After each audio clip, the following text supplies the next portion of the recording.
Welcome back, everyone, to Neighbors in the Network. I'm James Pinedo, your host, joined by my very special guest, Matt Paprocki from the Illinois Policy Institute. Matt, thank you so much. Hello, James. Good to see you. It's a pleasure. It's a pleasure, and I'm so looking forward to getting to know you better. For those that might not know you already, Matt is an appointed member of the U.S. Commission on Civil Rights Illinois Advisory Committee. He was previously appointed by then Governor Pat Quinn to serve on the task force on charter school funding. In addition to leading the Illinois Policy Institute, Matt is also the chairman of the Illinois Policy PAC, an advocacy group that gives taxpayers a stronger voice in Springfield.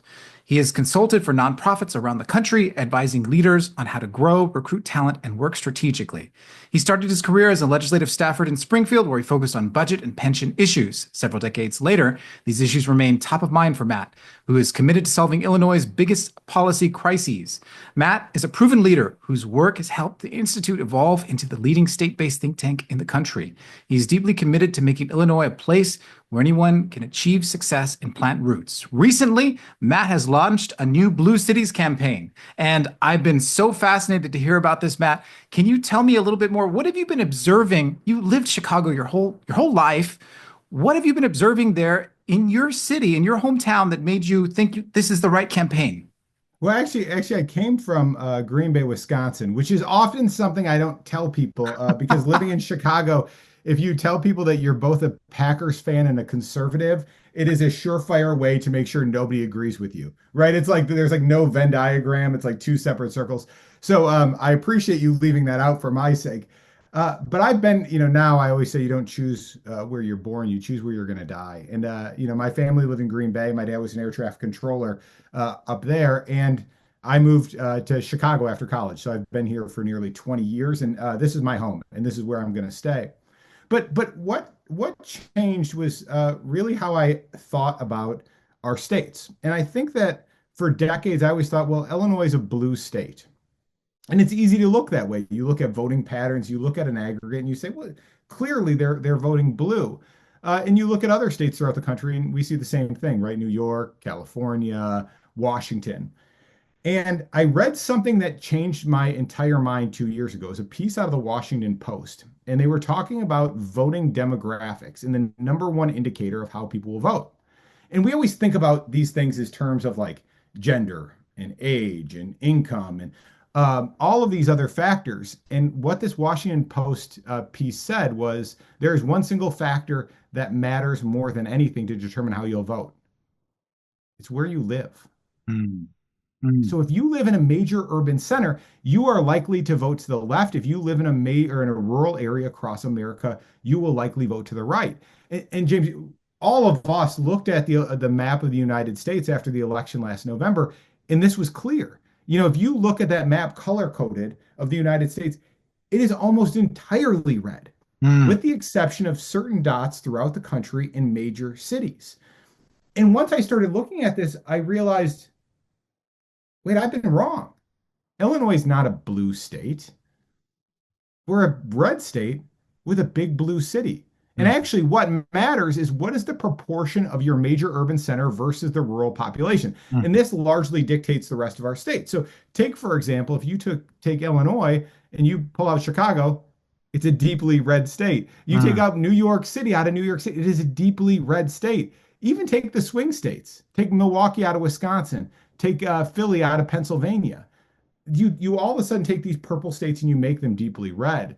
But what's also fascinated me about this whole thing is not just our major blue cities and major blue states, but rather what about our red states, right? Our friends down in Tennessee, Nashville is now growing at a rate that if it continues to grow at that size, all of the money we've pumped in and all of the great public policy that we have passed with our great friends at the Beacon Institute down there, if Nashville continues to grow, the state will switch and Mhm. all of those great wins will go away. Mhm. Same thing, James, in your home city here in Houston, Mhm. Texas, Houston's one of the fastest growing cities in America right now. You Mhm. look at what's happening in Austin, and again, another major blue city. If those continue to grow, now the benefit Texas has is large rural population. But if these cities continue to grow, you're going to be looking at a flip that could be happening in Texas. And I got to be honest, I don't see an electoral future for our beliefs, right? Free market conservatives, if in Texas all of a sudden flips blue because we haven't established or haven't fought against a blue city problem. Mm. Okay, so I 100% in my limited view, but studying the data, studying the maps, I'm 100% convinced you're right. 100%. But why? Why is that? Why is this so universally true? It's an interesting question, and it's funny because I've been asked this, and I asked the question from everybody as well of, well, what do you think? Why do you think so? My belief is there's a variety of different reasons that lead to this. I think there's something about a variety of people living very close in proximity to each other. I think that matters. But I also think, one of our biggest targets and one of our biggest organizations that goes against our core beliefs exists in every major city. It's the teachers' unions. And these Hmm. teachers' unions gain huge amounts of power because they have huge amounts of money. They have a ton of teachers who are inside of these major cities. They can activate them and they ultimately can convince people to go out and vote. And that's really what we saw in the city of Chicago is that the determinant factor here in Chicago, it was the Chicago Teachers Union. And so we've started to say, well, how do you go fight against them? How do you go attack their favorable numbers, which we've done, and we can talk about a little bit later. But we see these throughout the country. And that's where I'm seeing when you have teachers who are teaching, especially like here in Chicago, what they would self-proclaim as a socialistic agenda. And they're teaching young Hmm. kids that this is truth and they are in a position of authority. Well, eventually these kids are going to go through the program and they're going to believe if their parent or their other structures aren't strong enough to say, well, maybe the teachers are right. And that's a huge problem. Hmm. That is so. Obviously, it's going to be a multivariate equation. There's not going to be one, but help me understand this more because this seems like it's not something I've considered before. So that is a common thread across all these major cities. They're going to find a powerful teachers union. But help me understand how does that then equal all these cities vote blue? Like, is it them like getting out the vote for Yes. these? Tell me more. It's a great question. So, what's really interesting to me about elections is we think about percentages and we don't think about the actual equation. And what I mean by that is, we have the most recent election in the United States of America, and you can say, well, Donald Trump beat Kamala Harris by, 52-48, right? Or you might have an election here in Chicago. Our most recent, you had Brandon Johnson becoming the mayor. He won 51-49. So we Yeah. think about these percentages of it. What's fascinated me about this entire piece is that we think about the percentage, the numerator divided by the denominator, but we don't think about the denominator. And why this Mhm. matters is in presidential cycles, you get high turnout. You usually get about 70% of people will go turn out to vote. When you go get gubernatorial elections, you get somewhere along the lines of 40 to 50% of people come out to vote. When you go into municipal elections and mayoral elections, about 30% of the population comes out to vote. Hmm. And so a small group can have radical impact on uh, overall voting preferences because a small amount of people are voting, right? So 30% of the population is almost none. And what's really intrigued me on this, James, is that the teachers union can go knock door to door. They can go put in phone calls. When you have low engagement elections, this allows a small minority to have a Hmm. significant impact in the election. Let Hmm. me give it. Let me give another example that could be helpful. In the primary here in Chicago, primary election in last March, 20% of all Chicago turned out. Let's just assume that 10% of them voted Republican, 10% of them voted Democrat. Let's assume that. Okay. So to win your primary, your party's primary, you have to get 5.01% of votes to win the primary election. This is such a small amount. Corruption exists throughout our country, in large part due to apathy. And what's fascinating to me about this is, on one sense, it's easy to throw up your hands and say, "Oh my gosh!" Like, right? The teachers' union can have huge impact, but I see things very different. What we look at here is, well, a free market think tank can have huge impact. So what we've built is we built this massive audience. We now have 2.1 million people who are reading our content at Illinois Policy Institute every single week. That doesn't matter. What matters is we use that content to talk about issues like the Chicago Teachers Union. We talk about them all the time. We talk about Stacey Davis Gates when she killed school choice in Illinois.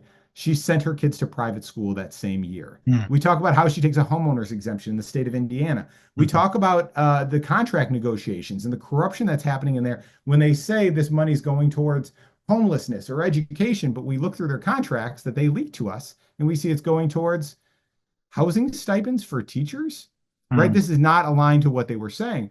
And so when you put that content out there all the time, favorables of the unions went from 70% of people in Chicago loved the Chicago Teachers Union. We just got polling back on Monday.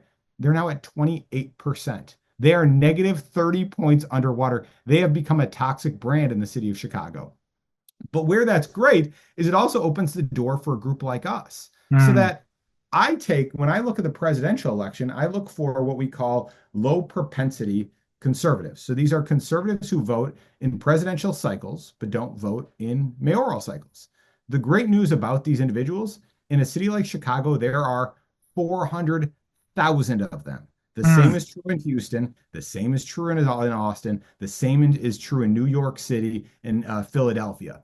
400,000 people is a massive amount of people given to how many people vote in the election. So again, to throw something into Mhm. perspective, Brandon Johnson won his election with about 315,000 votes, meaning that Mhm. if we just take the people who do not vote in mayoral elections and we turn them out, you will not only get out, the socialist governor that we now have in the city of Chicago, Mhm. you will all but guarantee the most conservative, fiscally conservative candidate will win every election forever. Wow. Right? This is a radical shift. And it's not just applicable to Chicago and Illinois. This is a truth that exists in every one of our major blue cities throughout the United States. Okay, so I have like five different ways I want to go with this, but I'm thinking so a little bit about my past. I fled Los Angeles to come to Houston. Yeah. I was COVID was a very much of an awakening time, like it was for many people. So we fled. What about so you mentioned specifically that Texas and is should be concerned about the values that many Texans hold dear because of how these Dallas and Houston and Austin are all growing. Yeah. What about cities like Los Angeles or New York that are kind of shrinking right now? Is the same like is it something on the inverse happening? Yeah, it's a really good question. So what you're referring to is largely out migration. So it's that Yeah. people are actually in these major, I will say, blue states. If I can go back to using a word that I don't agree with, but they're leaving New York and they're leaving Yeah. California and they're leaving Illinois. This is very true, and they're fleeing to the Floridas and the Texases and the Arizonas. The data all shows this out.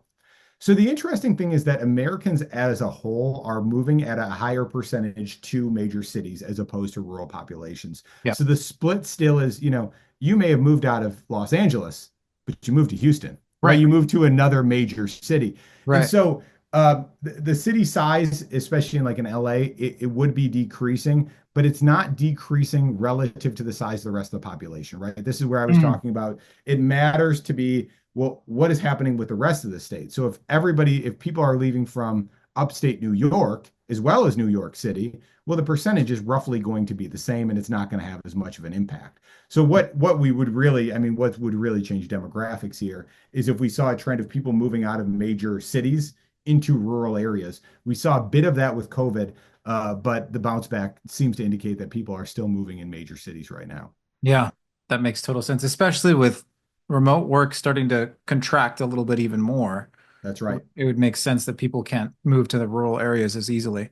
That's So right. how is IPI Illinois policy able to how is it uniquely able to this is huge, Matt. Like I'm totally excited about what you're talking about here. This is something that my dad and I would talk about. He's huge into political science. So we would, growing up, we would talk about these sort of Yeah. things a lot. So how is it that IPI is uniquely able to do, you've mentioned it already with that mailing list and changing people's how people perceive things, but unpack that more. How is IPI able to run this Blue Cities campaign? Yeah. So IPI is in a great space to do this, as well as, quite frankly, all of our other think tanks throughout the country, because of this durable freedom infrastructure. So this is what we built. So IPI, you said it in the intro of me, I run a nonprofit C3 organization. I also run a C4 organization that can engage a little bit more with politics and political issues and lobbying. I also run a political action committee that can engage directly in politics. And so by using all of these different structures together, well, you have a huge opportunity to make a dent. And there's a lot of people who will say, well, I don't like to engage in politics. It's a dirty business. And I understand that. But the truth is that the laws that we have all funnel because of the political structure of whether it's the country, whether it's the state, whether it's the city. And I think it's incumbent on groups like us to engage and activate. And the great part about it, James, I bet you with your conversations with your dad growing up, you probably talked about politicians and what they were able to do in political campaigns. Uh, and I often think these are going to be things of the past. And if we do our jobs well, the candidates are going to matter less and less and less. And what I mean by that is I think that giving money to a political campaign can often be a really bad investment, Hmm. especially if your candidate loses, right? So Hmm. you go take an election, you write a check, they go build all this infrastructure, right? They go build out door knockers and build out mailers and they build out, volunteers and people making phone bank calls. And so you all of a sudden build this audience that they're growing to go run a race. Well, what happens when they lose? All of that money, all of those assets, every bit of it depreciates Yep. to zero. Hmm. This is why the network and the state policy network is in such an advantageous position right now, is because when we run a campaign and we go build up infrastructure, we build out our audience, we engage in new topics, we're knocking on doors, we're talking about issues. Win or lose on that election with that candidate, well, all of those assets stay the same, and we build on them, and we build on them, and we build on them, and you can use them from cycle to cycle to cycle. And I think this is where you're going to see a great divide happening, Hmm. an opportunity in our country is that because organizations like us can persist from elections to elections, well, we can continue to build that infrastructure. Hmm. So now, what used to be a sleepy free market think tank, now controls 2.1 million people, or not controls, but talks to 2.1 million people. Hmm. And I'd say put that into perspective. That's more people than are reading the Chicago Tribune, Chicago Sun-Times, Crane Chicago, WBEZ, which is one of our local affiliates here, and about 600,000 people. Hmm. That's combined. Wow. That's how many people are reading our content. So Wow. the idea is, if we can build the infrastructure, we can go fight in these races and we can go compete on issues so that Hmm. we can almost become agnostic to the candidate, Hmm. because the candidate will need to align with our issues if and when we continue to fight based on the infrastructure we built. So, it's not just IPI who's uniquely positioned for this. I often think that we're at the forefront of how can we build this for bigger purposes. But every single one of the groups inside of the state policy network, they're building the same infrastructure. And Hmm. this investment goes so much further than any dollar amount you could ever spend in a campaign. I love it. What sort of results have you seen from the investments that you've been making there at IPI? It's awesome. James is awesome. This is what gets me so pumped up. So we most recently we had a race. Chicago Teachers Union introduced a bill, and now there's an elected school board in the city of Chicago. And so we had to go up against the Chicago Teachers Union for an elected school board. To give you a perspective, if a teachers union endorses a school board candidate, they win 70% of the time.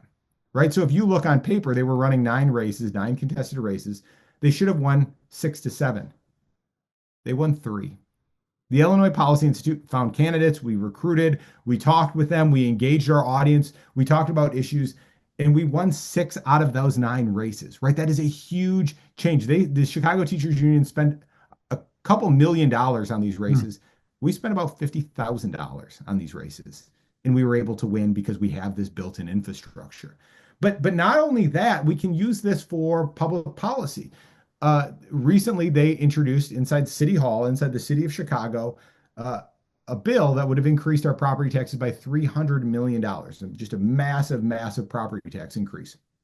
We talked to our audience, called them, they called their lawmakers, their aldermen. We kicked up such a fury on this thing that for the first time ever in Chicago history, there was a vote where all 50 aldermen voted no. It went down 0 to 50 for the first time in Chicago history. And this was a major blow. And then, when you talk about statewide and the impact of these issues, Chicago Teachers Union tried to go up against and introduced a major piece of the legislative agenda. They called it Bring Chicago Home. It was a real estate transfer tax. It Hmm. would have taxed millionaires once they, or properties over $1 million, not just millionaires, Wow. properties over a million Wow. dollars when they sold it.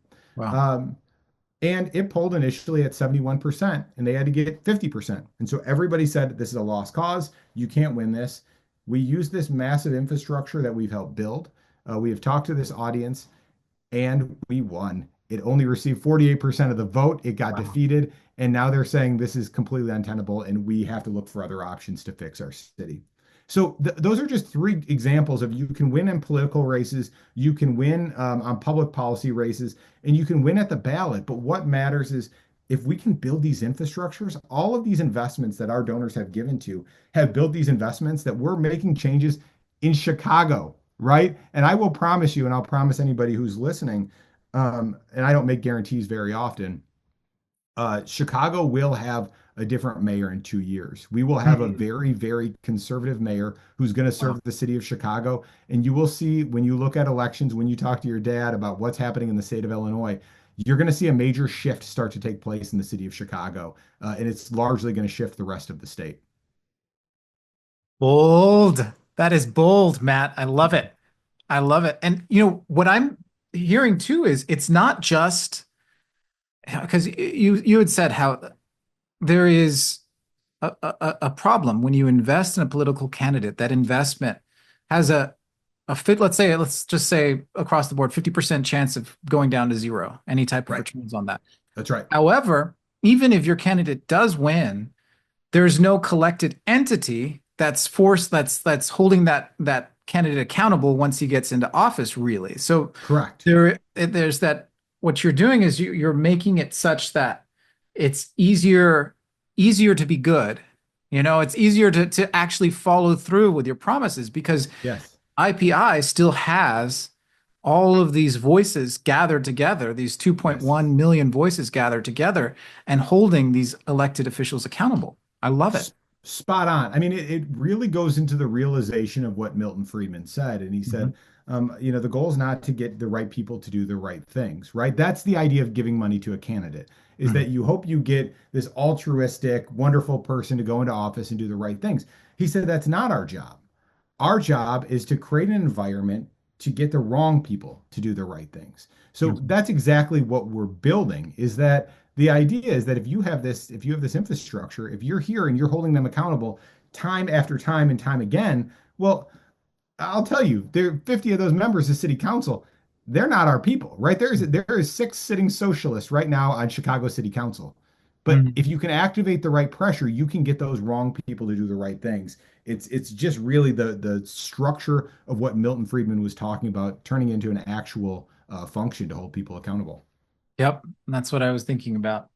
I think about that too with my kids. How can I make it easier for them to be good and harder for them to be Uh, well, tell me what the bad? secrets are. Tell me what those secrets are, because I could Oh use no, those as well. I haven't figured them out. I was hoping you could tell me. Yeah, Sorry. yeah. You might need to build an infrastructure for that one too. Let's get to work on it. Sounds like a plan. So tell me, have you talked to any other, have you had any other network partners? Like I'm thinking about this is something universal, like you were saying, have you jumped in with other people? So we're starting to have conversations right now. Awesome. Manhattan and I have the Manhattan Institute. We've talked about this for about a year now and what that looks like in a city like New York and how you can change that. But the great part about this, James, as a whole, is you don't actually have to win these major blue cities. You don't need to. Hmm. So I've talked a lot of numbers here, and I'm always concerned about bringing up too many numbers because they all start to blend together. But to win statewide in a place like Illinois, a conservative candidate only needs to get 20% of the vote out of the city of Chicago. They get Hmm. 20% of the vote of the city of Chicago, then they have enough votes in rural Illinois that they can go and win. Last candidate who did that was Bruce Rauner, who was a Hmm. conservative who became governor. He got 20.1% out of Chicago. Hmm. Uh, and so really, in the candidates who lose, they get 17%. But Mm, the problem is there's no real incentive to go fight in these blue cities, right? There's no mhm, for a red state, why do you care? You know, if you're in Texas, why do you care about fighting Austin and Houston, right? You can go past things statewide, it's great. But this is going to be a major threat and also a major opportunity. And so what I found great is that baseline for votes inside of a city like Chicago and probably most major blue cities throughout the country to win statewide, you only need that 20%. And our baseline is about 17%. mm, Meaning that if you want to go change an entire state, instead of focusing on, the 12.5 million people who live in Illinois, you can focus on the 2.5 that live in Chicago. And if you can just turn out a small proportion of those, if you can turn out an extra 5%, right, from these low propensity voters, it mhm, becomes really, really doable. And I mhm, think this is the part that has me so excited. We ran this during the last election cycle, right on this Bring Chicago Home, where we won. We turned out 80,000 additional low propensity conservatives. We were able to win that battle.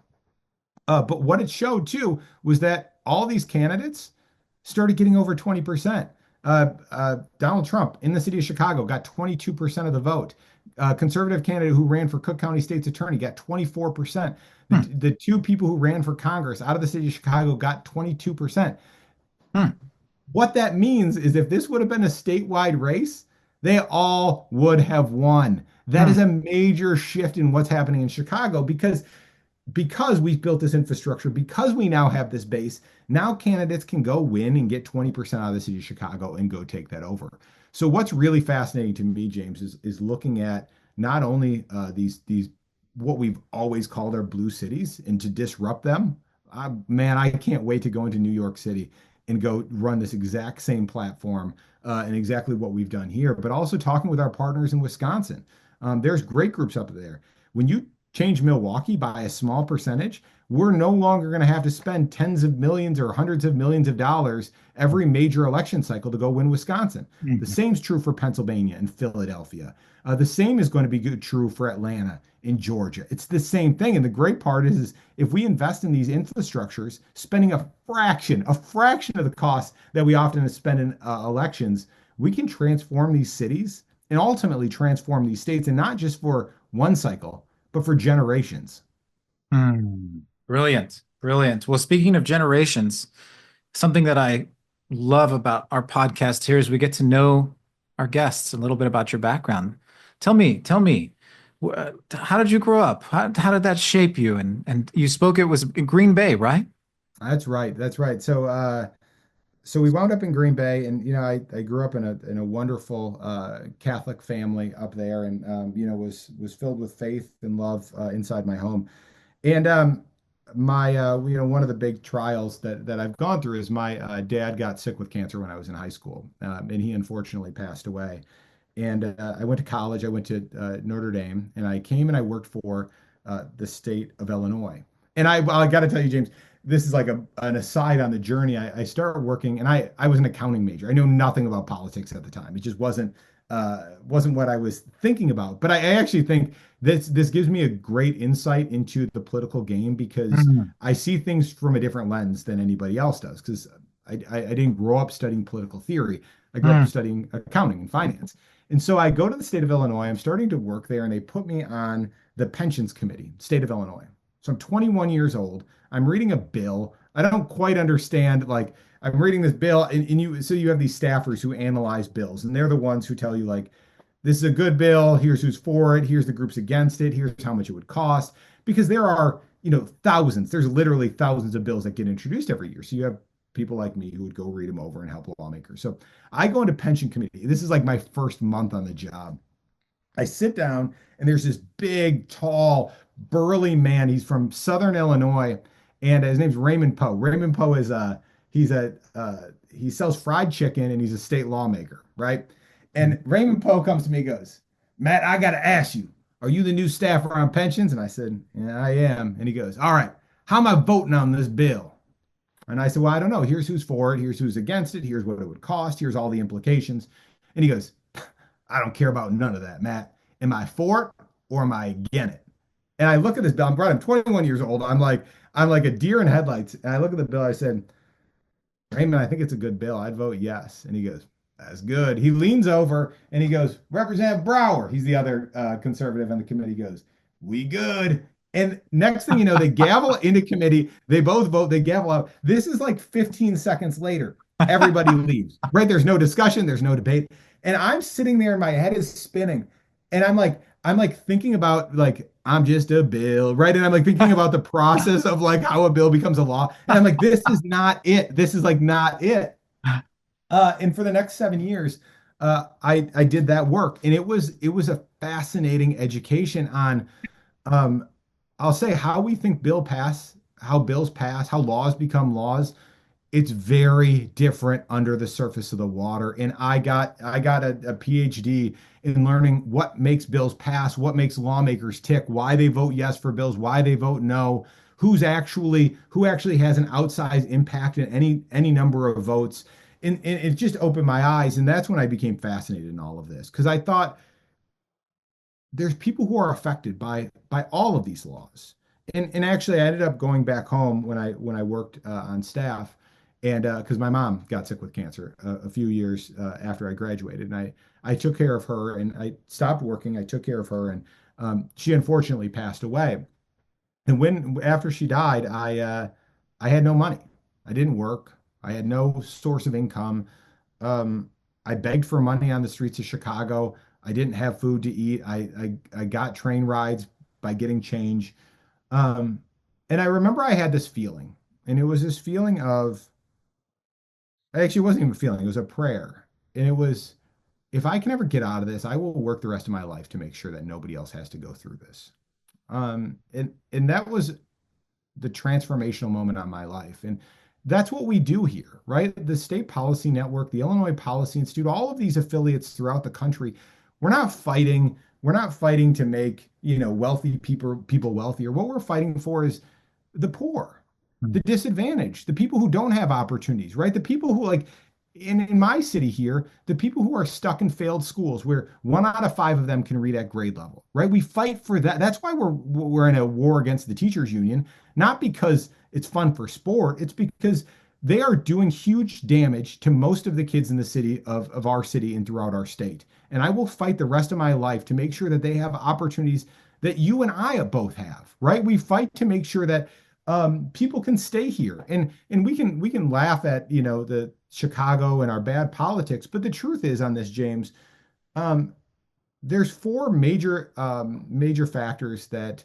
decide happiness, right? And Dr. Arthur Brooks talks about this a lot, and it is your family, it's your friends, it's your community, and it's your faith. And for most of us, all of those things exist in the city that we live in, right? Our families. Where do we grow up? Where does our family live? Where are they around? Our communities, like where do we go to church? Where do we go to work? Who do we talk to around the water cooler? The communities that we build and at our neighbors and the neighborhood and the vibrancy of it. And so what really kills me is even your story about leaving LA. You planted roots there and you had friends there and you had a community there.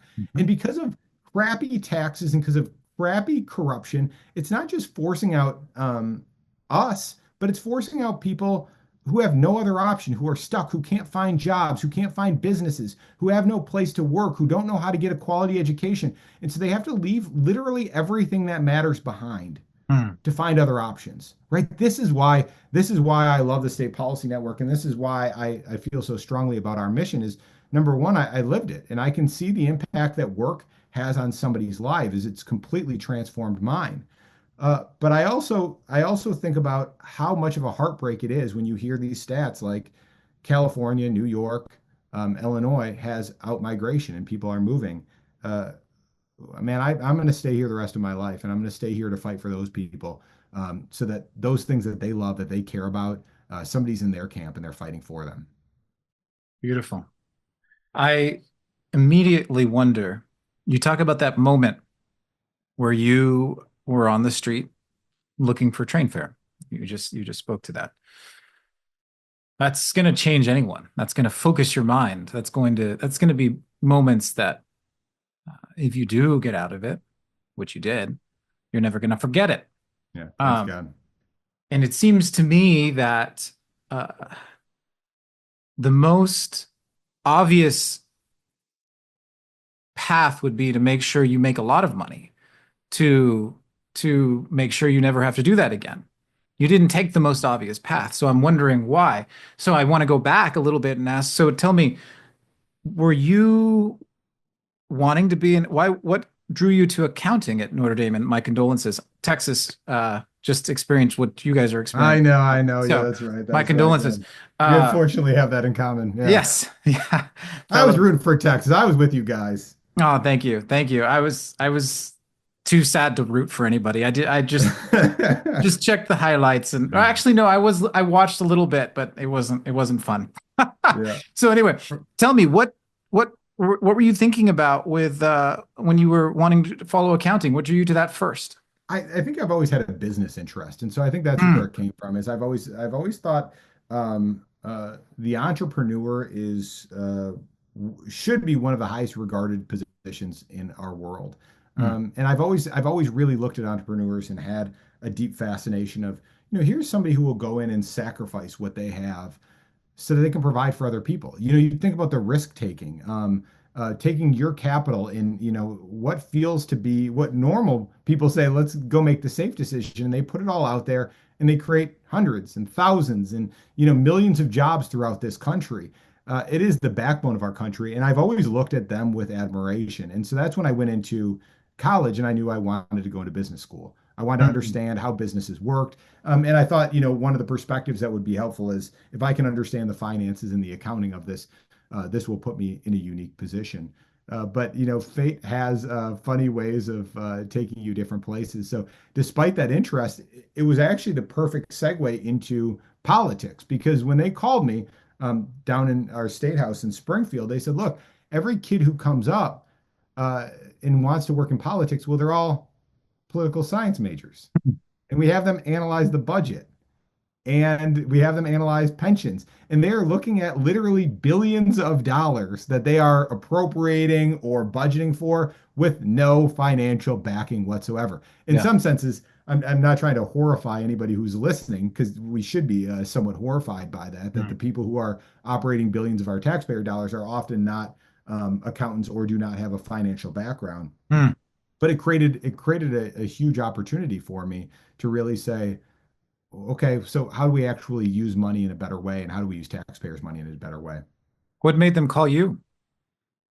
And so I had family who was down there. So I come from a long line of lobbyists from the state of Illinois. So I had an uncle who was down there and he was hired, his friend was hiring somebody for staff. And at the time I was considering law school as most people who are trying to figure out their path often consider. And they said this would be a great job to come intern down here and then Hmm. you could go study for your LSATs. And I ended up studying for my LSATs, but falling in love with the job and ended up sticking around inside of that profession. Hmm. And you spoke so glowingly of entrepreneurs. So were your parents, and may they rest in peace, were your parents entrepreneurs themselves? No, no, they weren't. Like I said, my dad was an air traffic controller, and my mother stayed at home and took care of us. But I always, just growing up with friends and their Hmm. parents and the neighbors and I just think it's the backbone. It's the backbone of American society, and I saw it really early. Um, you also asked a great question, which I think is tied to this about, I didn't, obviously after this moment happens in my life with my, begging for money in the streets of Chicago. Um, my vision wasn't let me go make as much money as possible. The vision was how do I create as much opportunity for other people as possible, right? How do Right. I make sure that other people don't live like that? And in some small way, I love to think about what we do is very entrepreneurial and Yeah. very having that impact of fighting for people who are starting businesses. Because we had a major statewide initiative that would have done a progressive tax here, would have taxed small business owners at a higher rate. We fought tooth and nail for that. And one of the most rewarding things that I get professionally is oftentimes a small business owner who becomes an investor or a friend will say, um, thank you for fighting for that, because if that would have passed, I would have shut down my business and I would have moved out of Illinois. And so I think in some small way, I'm able to have some multiplier effect with helping to create more jobs, helping to create those entrepreneurs who are risking everything Right. to go do that work. And so I still have the deepest admiration for my friends, our supporters, and people just in that dogfight every single day to make our country the greatest country in the history of the world. Absolutely. So take me back to then you're in that dark moment and you have this desire now to help others, not just help yourself, but help others, you know?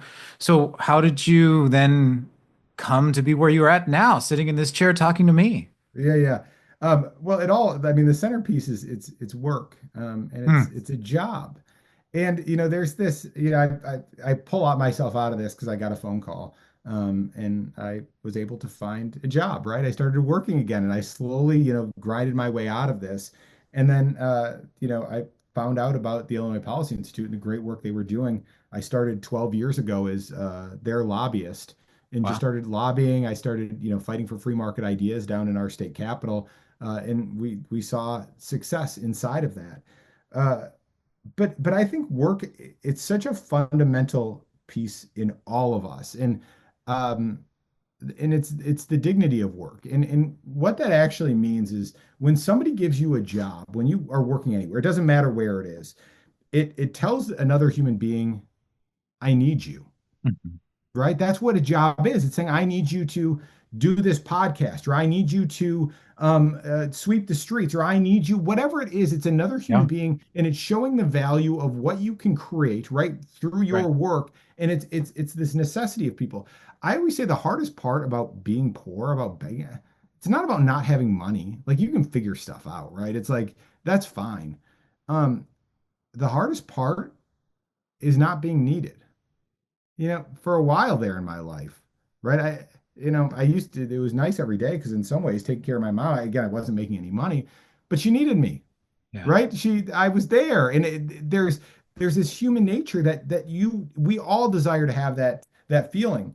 One of the big pieces, the macro pieces that we fight for too is for most of human existence, most adult men worked. Um, about 90, 95% of men worked, right? You'd have a small percentage when they, quote unquote retired. That number largely stays the same until, 1950s, 1960s. And then you start seeing major welfare programs break up. And if you look at numbers or start off, and if you look at numbers right now, only 68% of men in America work, Hmm. meaning that for a huge chunk of 32% of American men, they don't necessarily feel like people need them. They don't feel Mhm. like they have a purpose. And what crushes me about this is where you're seeing major problems with drug addiction, Yeah. alcohol abuse, and suicide. Yeah. And that's where I centrally focus on a job because all of these people largely have one thing in common is they are able-bodied adults without work, without Hmm. jobs. And I know what it's like to be poor. I can live being poor. I know what it's like to not be needed. Hmm. It's pretty tough. It's pretty tough to not be needed. And so I think one of the major initiatives that we are largely fighting for throughout the country is how do you create more work? How do you disincentive or incentivize people to go back to work? And how do we, change the structure where we are now telling, 32% of American men, we don't need you. Your Yeah. your work doesn't matter. Your life doesn't matter. We fundamentally have to change that in our country. And unfortunately, in those dark moments, those are the feelings that will never leave me, and those are the feelings that I will forever fight for other people, so they don't have to feel like that. Yeah. It's deadly.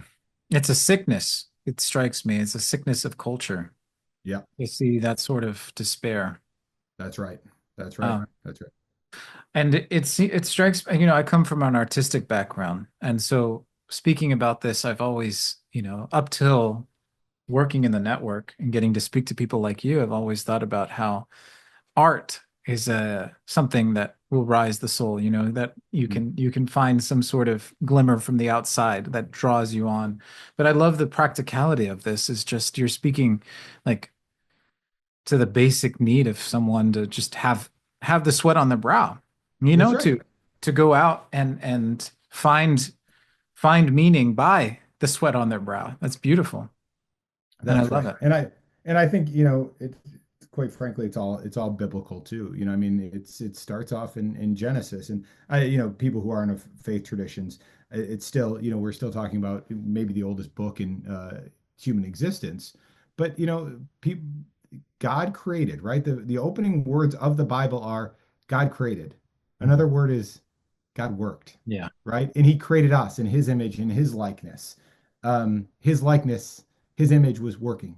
And I think that restoration towards all of us, towards, God's image, God's likeness, through work. I mean, that is a direct connection. So, but I think your art thing is, I think it's a beautiful piece, and I think that's a great example of uh, we've gotten into a lie in our society that the value of work is commensurate with pay, and art is the perfect example against that.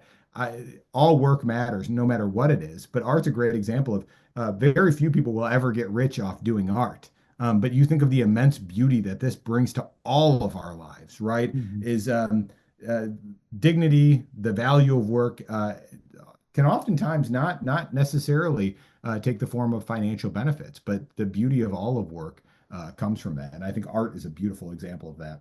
Right. I was along that same, I was thinking along that you intuited where I was thinking about how value is not created by, let's see, by the state. It's not created by some sort of huge force that then says, I value what you are as a person, and therefore you have value. Like there's some we get the ends backwards a lot of the time. Correct. Um, and so yeah, what you're speaking to is a sort of inherentness of each individual.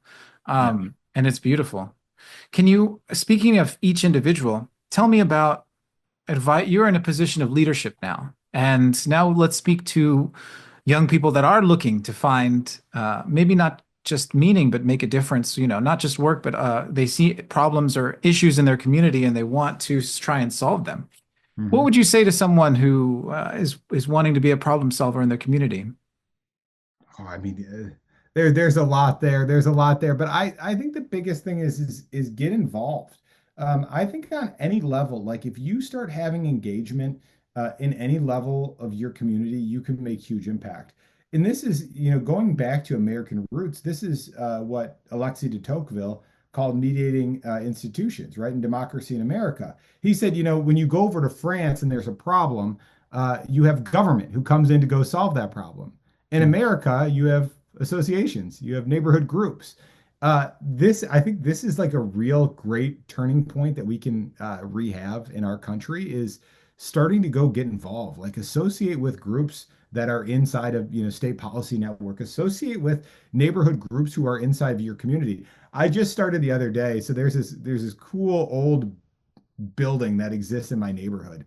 And on the outside, it says 1905. It's when it was built. It was after the Chicago fire. They built this long, thin building. It's the most bizarre looking building I've ever seen. And for decades, they've used it as like a kid's arcade. And then I see on the outside in stained glass, it says North End Bowling Club. And I realized this thin building was historically this two-lane bowling alley. Mm. And so I told my wife, I said, if they ever turn this back into a bowling alley, like I'm gonna start a bowling league. And I'm not a bowler. Like this doesn't make any sense on why I would do this. And I think it was just like God's hand and like his sense of humor as I ran by there the other day, and there was a permit on the outside, and it says to convert a two-lane bowling alley or to convert a kids arcade into a two-lane bowling alley. And so I started a bowling league. And so now every other Sunday, me and the dads from the neighborhoods, we go and get involved and we hang out. And it's those connections, right? This is a bowling league. Yeah. But it's those connections that all of a sudden foster different relationships. You know people in your community. You're able to create roots.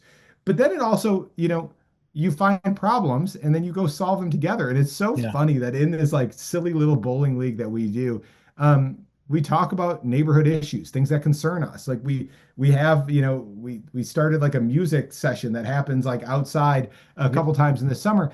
And so I think oftentimes we have grandiose ideas of like, let's solve the biggest problem possible, right? Like, and I believe me, I love thinking about big ideas. This is what we talked about in this entire podcast. I love that idea, but um, I think the greatest place to start with solving problems is start in your Yeah. home, right? Figure out how you can solve the things that happen in your home. Then go out and solve the things on your street, in your neighborhood. And once you get those things figured out, start solving them in your larger community. That's what's really surprised me, actually, going back to the beginning of this conversation, is um, most organizations like to think, how do I grow national? How do I have a bigger reach? How do I affect everything?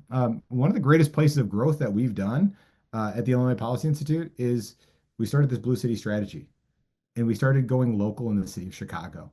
Hmm. And I can't tell you how many more people I have engaged about what's happening in our city than I ever had going statewide or going national on an issue. So I think, the piece of advice I'd give on this, James, is what's going on in your community? What are the things that you can go solve and go get involved? Then you're going to have huge differences, right? And Hmm. and sometimes it's easy to focus on what's happening in DC. It's easy to focus on what's happening nationally. But the places you can have impact, oftentimes are right in your neighborhood. I love that you brought it back like that because that immediately makes me think, okay, I wrote down the word association. So the issue that we have, a modern issue that we have is a lack of association. I Yep. was, I was in, my grandma grew up in a small Texas town, and I like to go back there often to visit. And I was in a local winery there, So and you I were was, Texas by roots. You're Texas by roots. You just shot over to LA, huh? yeah, I lived in LA for about a decade, and Huh. but yeah, my grandma was growing up on a farm, and I was in this vineyard, and there was this old couple who got really, we have three kids, and there are three kids 3 years of old or younger, and they were really drawn to our three kids, and they kept like looking and smiling at us, and so we struck up a conversation, and they started talking about living in their small town where everybody knew everyone, Yeah. and it was like they just said like this is how it is here. Like we all do everything together. There's 200 people in our town and everybody knows everyone and it's a strong community. But we don't have that in the large cities. I was Yeah. speaking this isn't my idea, but something when I asked why, I didn't think about this. Why is it that blue cities are always the same? They're always blue cities, you know? Could it, and I remember asking John Hendrickson from our state group up in Iowa, and he said, well, that's because there's no community. Yeah. We're all disparate. And so these bad solutions come together. That's probably something that you're That's working. actually great. That's great. That's what you're doing though, Matt. You're creating community, and maybe on the small level with the bowling league, but then you're also doing it with these 2.1 million people. They suddenly have community through Right. IPI. Oh, that's great. I hadn't thought about it. That was a great perspective on that. I love that. Oh, John is great. John Hendrickson I can't take that credit for that, but he's great on a lot of things. So amazing that IPI is doing this. Like it seems to just pervade everything though. Like the bowling group is an example of that. So There's amazing. a And there's a great one of my favorite quotes that you said association. One of my favorite quotes of all time stems from a quote that I often got wrong. So there's a quote that we probably have all heard. We thought it was from Edmund Burke, um, and he said, "For evil to prevail, good men must do nothing." Right, and we've all heard this. Mhm. And it turns out Edmund Burke never said that. It was actually JFK used it in an inaugural address, misquoted Edmund Burke, and then it caught fire from there. And so we've Yeah. we've kind of gone down this rabbit hole. What he was trying to quote was actually something I think is far more profound and far more interesting. Hmm. Edmund Burke said, uh, "When bad men combine, the good must associate, else they will fall one by one in an unpitied sacrifice, a contemptible struggle." And I find that to be very true in all forms of life, is that um, when there's bad things happening, and I'm just saying anything you don't like, if there's anything that you see as a problem, uh, oftentimes there's somebody who's doing something bad who's combining, right? They're bringing people together. I referred to this at the beginning of the Chicago Teachers Union. I think what they're doing is really, really dreadful for our country, and that's not just the Chicago Teachers Union. I think this is teachers unions throughout the country. They no longer have the welfare of the kids in mind, and they are only focused on political power. Well, so what do we do to that? Right? And what Edmund Burke says, and it is absolutely correct, when those things take place, we have to associate. Mm-hmm.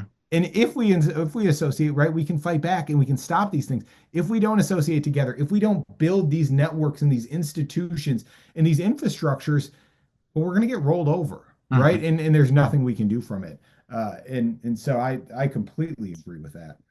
Amazing. Okay, well, I would love for you to set the future a little bit now. So can you tell me, first of all, what are some of the biggest challenges that you're seeing there in Chicago? You've spoken a lot. Help me sum it up a bit, and then in the country as a whole. Yeah, I think, when I'm looking at Chicago, Illinois, it is probably corruption is the number one Hmm. thing that we fight against. We have a high tax state, right? So taxation is going to be a huge one that we're addressing. And then largely apathy. And the Hmm. great thing I think about all three of those things that I just mentioned to you is they aren't natural disasters, right? We didn't have to endure the fires that happened in LA or, the tornadoes and hurricanes that happened throughout the country. Those things are really difficult to combat Hmm. and fight back from. But when you have man-made problems, the great thing about them, they have man-made solutions, right? And so we can go fight back. So the first piece I look at is corruption. Corruption has changed in Chicago. We are the home of the machine, the political machine. It started with a man named Anton Cermak. Anton Cermak was the mayor here. He actually, I would say, fun fact. It's not a fun fact. He was assassinated down in Miami. The assassin was trying to murder FDR, Hmm. missed and assassinated Anton Cermak. But he started the machine by bringing together white ethnic groups and building voting power. He left. We had a mayor called Richard Daley. He took federal funds and built highways and skyscrapers and federal buildings. And he had a patronage army. He had hires of 45,000 people who'd come out to vote for them.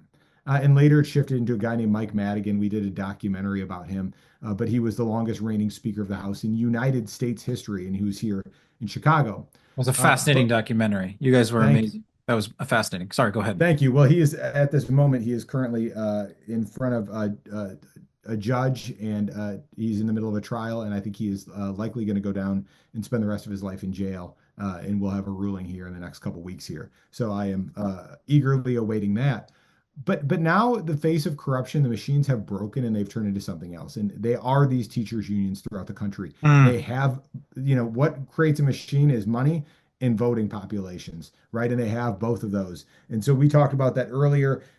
We now have turned this organization from being wildly popular into a toxic organization. We are going to do this throughout the rest of the state.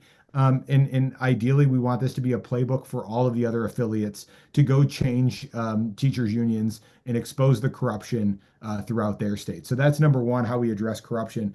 The second piece is going to be taxation. And there's some changes we're going to advocate for there with pension reform, but also just stopping these bad taxes and say enough is enough.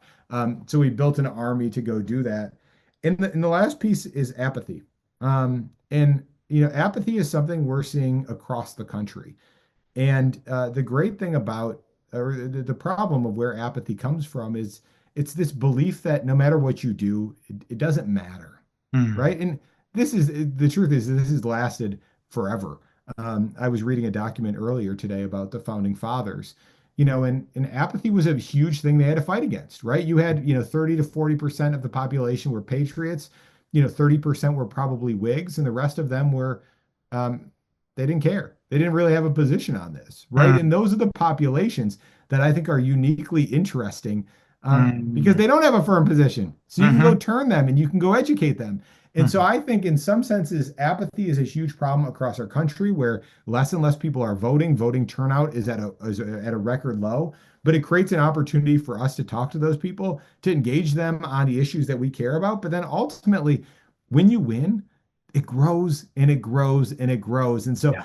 I am so fired up and excited about how we've been able to see more people voting than ever before, voting out of the city of Chicago, voting for conservative candidates and free market ideas, and all of the things that we believe true that are at the center of the American dream. And so I am so excited to see us be able to attack that apathy. But also, this is an opportunity for the entire country. And when I look at America as a whole, if we if we take this opportunity and we start going into our major blue cities and we start getting a small percentage of people, engage them with what we're working on, associate with them, build, ultimately, we are going to look at a country that I quite frankly think that none of us could have envisioned. A country that's going to be freer, a country that more people will have liberty, because we will be able to take out this major, threat of where we see socialism, and all of these other government problems take place. And the blueprint is there. We need to get after it. So I am very, very excited about the future, not just of our cities, but also for our country. Well, I was excited about the future before speaking to you, but now I'm even more, and I am very grateful. I can't wait to hear more from you. Could we check in and talk again at a Let's later date? I'd love I to would get love it, James. I great. would enjoy it. I would enjoy it. And Thank then you. we're going to come down to Houston and do the same thing down in Houston, Texas, so you guys don't have to deal with another blue city problem. Sounds like a plan.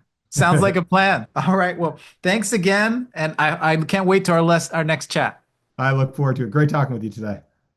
And thank you all for joining us here at Neighbors in the Network. Thanks for listening to Neighbors in the Network, an offering from the State Policy Network. We hope that this podcast can serve as a place for empathy, understanding, and human connection. Please let us know about your thoughts in the comments section. And thanks again.